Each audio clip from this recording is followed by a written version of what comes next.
witness a blessing of the church.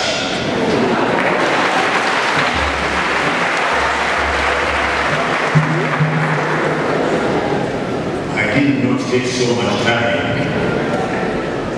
The Archbishop said it was a bit exaggerated, but it was very good. I don't think many of you had had an opportunity to witness a blessing of a church.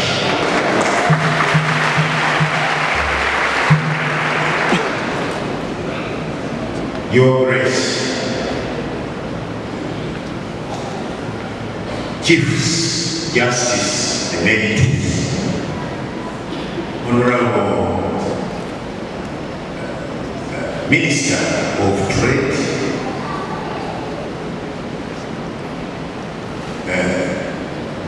our founders of the church, the God community,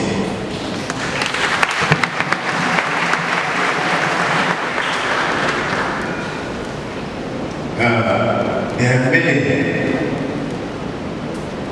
important people in this congregation, and if I don't mention one and mention the other, you may look at me with a funny eye.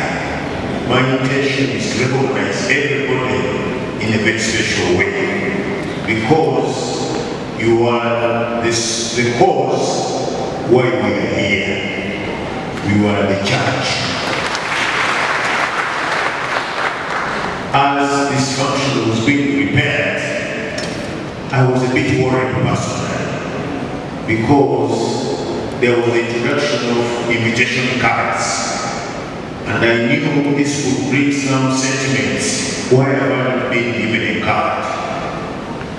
But if you look at that card, those cards which reluctantly allowed to be produced, these cards are the invited people inviting are you, the Christian community of Christ the King. You are the ones inviting. So that's why I found it difficult. How do we invite ourselves? Because we are the ones inviting. Now, we print a card to invite ourselves, but because there are some of us who may not be regular members, but also there are some of us who we particularly invited to raise funds. We said, okay, let us produce some cards and recognize people whom we previously had called upon to assist us in this function. So it's because of that that I apologize if anybody felt that he was not given a card. But as our chairperson of the later said, you don't need a card to go down there to eat. You are all free to go down. Nobody should ask you for a card to enter. You just enter and eat. It is our day.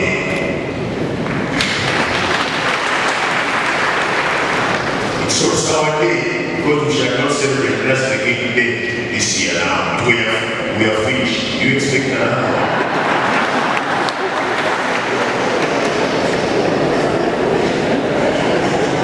They will say we are extravagant. Where do we have the money to eat? So this is one for both. For the entry to the church and the Christ the King parish. First and foremost, I want to thank heartily Mr. Sentogo, who is not with us, but where he is with us. Mr. Sentogo told me that at one stage he was asking him if he would like to come and look at his church when we had somehow entered. And he said that he knows the church in his mind. So he did not come, but he knew the church and he knew it better than we do. He did this work very professionally. When he was asked to carry out the renovation, he sent somebody who measured this place meticulously, physical measurement of the existing buildings, the rooms, whatever we had here was not measured. And from that they sat down with his team, sent over the partners, and they produced the work that we have. We thank you very much.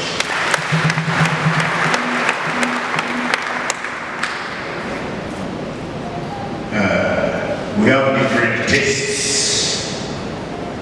I will not use the Latin proverb. The Latin proverb says that when it comes to tastes, you don't discuss much. Somebody will tell you, oh, this tastes very nice. And another will tell you, I don't like it. So, the gustibus, that's about taste. That's the Latin people. The gustibus, about tastes. The coloribus, about colors. They have already been involved. You don't discuss. So, I'm not an artist, but with my naked eye of appreciating beauty, I really appreciate those who put in their brains to produce this beauty. Thank you.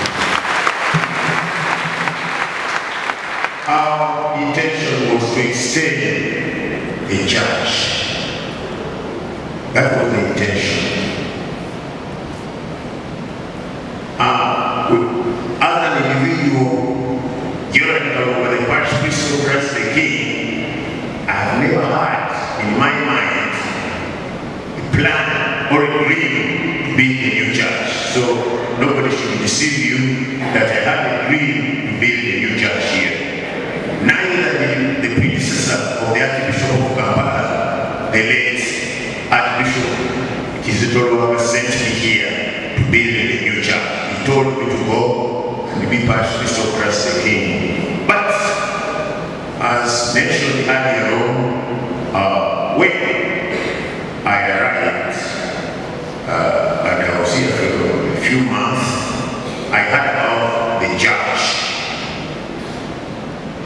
My predecessor, the present Archbishop of Kampala, had beautified this place in a particular way, especially with the construction of the community center and the platinum building. And this gave a new image of Christ the King. But I was told that the late Archbishop, when he visited, I think the Archbishop himself was here, that when he visited, he felt as if the church itself had been dwarfed by the developments. And that's what I heard from the people I found here. That's the comment he made. Then that's how the idea of constructing or renovating our church started. And Mr. Seto, architect, said we would extend and renovate. And that was those were two good words for me. Renovate and extend, so the church would remain. I had a real fear in me of demolishing an existing church. I didn't have that in my mind. And I was tolerant that no, the church will not be demolished, it will be extended. I told Mr. Central, yes, you can demolish our residences and then extend the church on that side where our residences were. And then he said, yes, that will be even very cheap, we just add something. It didn't end up that way. When our residences were demolished and the construction started, and they reached the church here, then I received a call from the late Central who said, the contractor is saying it is impossible to extend on the existing church. I didn't know what to answer. And since they had already demolished, I didn't know whether to take them to stop. What Brad do if they stop? So I said, let them go ahead. So they went ahead very fast. to demolish, but my heart was bleeding.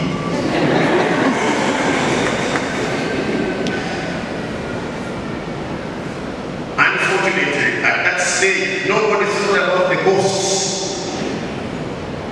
We had been given the costs of 8.8 billion for renovation and extension and construction of the residence. 8.8. That's what had been given to us.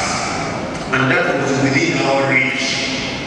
We had collected something, which some of you were asking, how did you get this? I said, it's your money. I didn't get it anywhere from anywhere. People have that funny notion that Catholics get money from Rome. I don't know why they think like that. You are the Rome. Even the money that goes to Rome comes from you.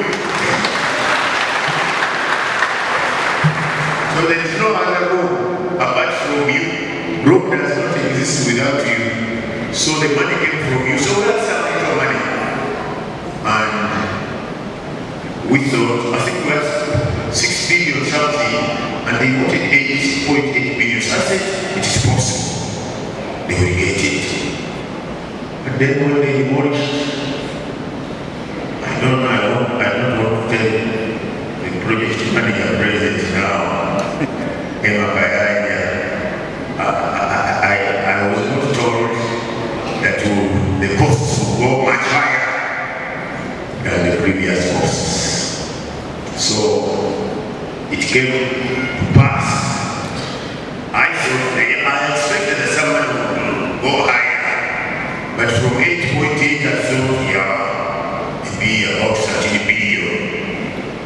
Only to hear at a later stage that it was supposed to be 18 point something billion. Then I said to my Lord, don't think it's your problem.